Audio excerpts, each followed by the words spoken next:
Hello, everybody, and welcome back to In the Trenches. In the Trenches is really basically a Buccaneer podcast, but we're going to be going on throughout the offseason, all this offseason stuff going on. The Super Bowl, obviously, we're going to talk about today. And there's a lot of transactions and acquisitions going on in the offseason. Jason Licht never rests. So let's talk about the Super Bowl first and foremost. Congratulations to the Kansas City Chiefs. My boy Chris, who works here, is a big Kansas City Chief fan, as is Delina, so we have a lot of representation. So I watched a lot of Kansas City Chief football this year. They had a little roller coaster of a year, but mid-season, they didn't look right. And I've been watching the games. I remember looking at Chris going, it doesn't look right. He goes, I know, this doesn't look right. But there's one thing about the Chiefs that I know and everybody out there should know. They always figure it out. Patrick Mahomes figures it out. Andy Reid figures it out. And the Chiefs are going to be there. The Chiefs are the new Patriots. Time to start hating them. People are starting to hate them already. Nobody wanted to see the Chiefs. I think they wanted a new champion. 49ers, they fought them. I thought it was a very even game. I think if they play 10 times, they might go 5-5. I think it's possible. Here's the problem. At the end of the game, you just can't leave a second on the clock for that for Mahomes. You just can't. It's too much. When Mahomes got the ball back, I think it was 150 something. I'm not sure how much it was, but on about 2 minutes, the game was over. You can't give Mahomes 4 downs to go down the field. You can't do it. It's not going to work. It's just not going to work. And in overtime, and the Niners admitted it, always kick. You always kick in playoff overtime. Always. It makes mathematical sense. You kick off to them. If they get a field goal, you know you win with a touchdown or match it with a field goal, okay? Or they score a touchdown, you score a touchdown, take 2 points, it's on you. Never received the ball in the playoffs and overtime. And the Niners admitted afterwards that they didn't know the rules. So Shanahan, that's on you. I mean, there's coaches that get crucified for stuff like that. That's a big mistake. That's a big, big mistake. You gave the ball back to Patrick Mahomes with 4 downs. Go back and look at his history of him going down the field with 4 downs. It's not good for the other team. I don't care how much time's on the board. So San Francisco fought him. You know the name of this podcast is In the Trenches, and all year everybody wants to talk about who's passing for the most yards and blase. You know what's funny? At the end of the year, you know what wins championships? You watched it, all playoffs. Running the football and rushing the passer and stopping the run. That's the best teams at it end up in there, okay? Kansas City ran the football. San Francisco ran the football. Lions ran the football. Bucs ran the football. Philadelphia, they all ran the football. You have to run the football in January and February to win, okay? And listening to all these experts speak on Brock Purdy, right? I think it's hilarious. I was listening to 2 experts on the radio the other day, and they're talking about Mahomes and they're talking about Brock Purdy. If you look at Mahomes and Brock Purdy's seasons, they're pretty comparable. They're comparable. I think Brock Purdy had more yards, and they're pretty close. Touchdowns and interceptions, they're close. And Purdy had more yards. Yet the perception is that Brock Purdy's a game manager. Does that make any sense? So Brock Purdy's numbers were better than Patrick Mahomes, but he's a game manager? How does that, I don't understand how that works. I don't understand how that works exactly. All I know is this. Brock Purdy, if you name the quarterbacks that played better than Brock Purdy the last 2 years, I don't give a crap what you call them, okay? Name me a list of quarterbacks that played better than Brock Purdy the last 2 years. If there's more than 3 people on that list, your list sucks.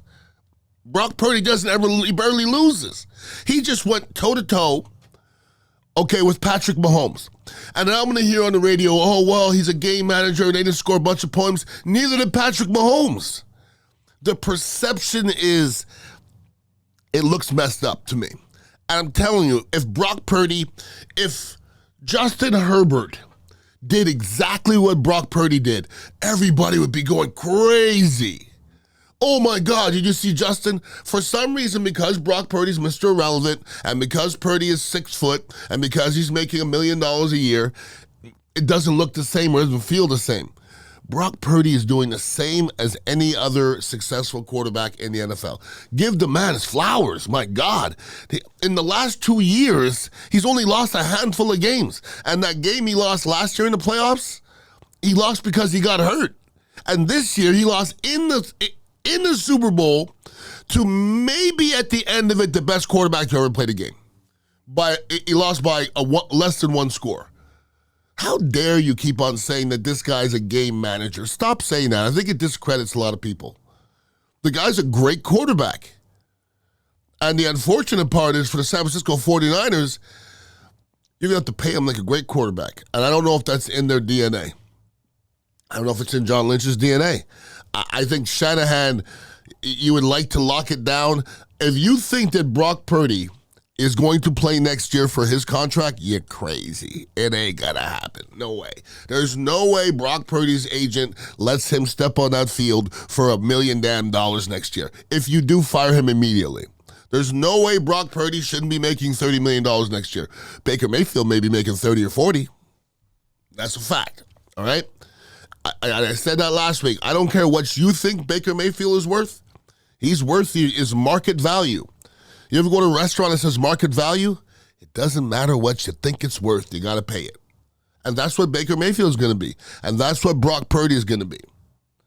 And I think I said in the last podcast, I'm so much more optimistic at the end of this year than I was at the beginning of this year because, and I hear people saying this, we'll sign Baker for 2 years and then he'll be a stopgap for the next guy.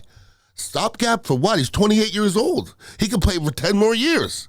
If Baker's the guy, make him the freaking guy. Baker could be the guy for 10 years. Listen, Baker matured a lot this year, all right? He matured a lot. He won over his teammates. I think he won over his coaches, and he certainly won over the fan base. Make this guy the guy. Everybody's trying to find a guy. We might have found a guy this year. It's either you did or you didn't. If somebody else says he's the guy, they're going to pay him that way. And then it would really suck if we sat here and watched Baker be successful somewhere else when we allowed him or groomed him back up. And there was a couple people on social media got upset that I said, Baker Mayfield, we got him off the trash heap. That's not dissing him. That's just talking about the system.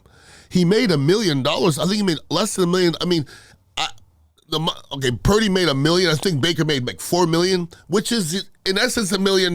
Baker's been in the league a long time now. I don't even think he's allowed to make less than that.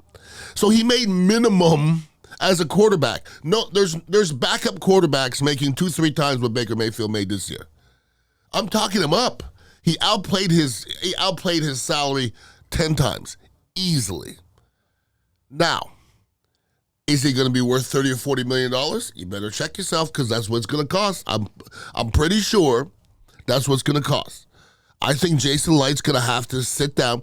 If you're Jason Licht right now, you should gather up Baker Mayfield, gather up Mike Evans, sit in a room and say, how badly you guys want to come back?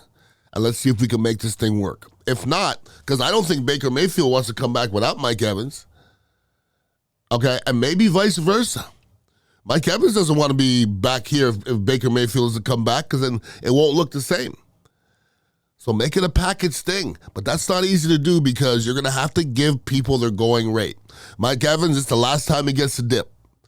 Baker Mayfield, this may be the last time he dips too. We don't know. So these guys are going to want to get their money. And all that hometown crap, it doesn't go anywhere. And if you look at the NFC South, the Buccaneers have $47.1 million on their cap. The Panthers are second at 28, Falcons at 25, and the Saints are a minus 83 million. Saints gonna suck. Saints are gonna suck. Although we were saying that about the Bucs last year, and they figured out a way to make it happen. So here we are. But the season's over. Super Bowl's over. All the high-flying stuff. The game was won in the trenches. And now we have to make a decision here as Buccaneer fans whether we re-sign our Pro Bowl quarterback. And that's what Baker Mayfield is now. He's a Pro Bowl quarterback. You almost didn't want him to play this damn well, but he played pretty darn well. And there's going to be 2 or 3 teams looking at Baker Mayfield as maybe the solution. And then it comes down to maybe the loyalty goes somewhere. Maybe the fact that we're in Florida goes somewhere. Maybe the fact without the state tax, I don't know. But it would sure suck to have to look for another one because it seemed like we found one last year. Congratulations to Kansas City Chiefs, and you never know. Next year, I thought there was going to be an odd Super Bowl champion. At the end of it, we could have picked this one probably at the beginning of the year. Kansas City and San Francisco at the end of it. And I would not be shocked if it happens again next year because those are 2 pretty darn good play callers, and there's a lot of good football players on both sides of the ball on both of those teams. And you Dallas Cowboy fans that keep on dreaming. It's kind of sad. Anyways, if anybody wants to hit me up, it's Ian_Beckles at Instagram. And I dabble in the other ones, but Instagram I am mainly. And come by the Dignitary Cafe. We sell the best kava and kratom in town. We also have some pastries from Bakery with a Twist and some kawa coffee as well because we love to support local, unlike creative loafing. Everybody have a wonderful day and stay out of trouble. Peace out.